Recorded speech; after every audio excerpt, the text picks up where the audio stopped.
কিন্তু সেটা ওনারা রাজি হচ্ছেন না, আমাদেরকে যেতে দিচ্ছেন না। অথচ ওই পাশে তারপর দেশীয় অস্ত্র সহ ওনারা দাঁড়িয়ে আছেন। পুলিশের ব্যারিকেড ভেঙে শ্রীমঙ্গল থেকে হবিগঞ্জে যাওয়ার পথে এনসিপি নেতাদের আবারও আটকে দিয়েছে পুলিশ।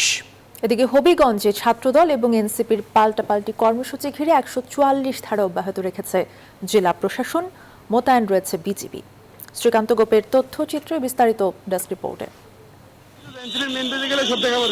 মৌলভীবাজার থেকে হবিগঞ্জ যাওয়ার পথে পুলিশের বাধার মুখে পড়েছেন এনসিপি নেতারা। মৌলভীবাজারের শ্রীমঙ্গলের সড়কে ট্রাক রেখে গাড়িবহর আটকে দেওয়া হয়।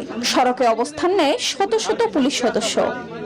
যেখানে 144 দেয়া, আমরা এখন ওই এরিয়াতেই পর্যন্ত যাই নাই। আমরা প্রায় 60-70 কিলো দূরে আছি। আমরা ওখানে যাই এবং আমরা আপনাকে এটা ক্লিয়ার করি, এটা আমরা কোনো দলের বিপক্ষে যাইতেছি না, প্রশাসনের বিপক্ষে। ঘণ্টাখানেক অপেক্ষার পর শ্রীমঙ্গলে পুলিশের ব্যারিকেড ভেঙে হবিগঞ্জে ঢোকার পরপরই কামাইছড়া এলাকায় আবারও তাদের আটকে দেয় পুলিশ। পরে সড়কে বসে পড়েন নাহিদ ইসলাম সহ কেন্দ্রীয় নেতারা। কিন্তু সেটা ওনারা রাজি হচ্ছেন না, আমাদেরকে যেতে দিচ্ছেন না। অথচ ওই পাশে তারপর দেশীয় অস্ত্র সহ ওনারা দাঁড়িয়ে আছেন।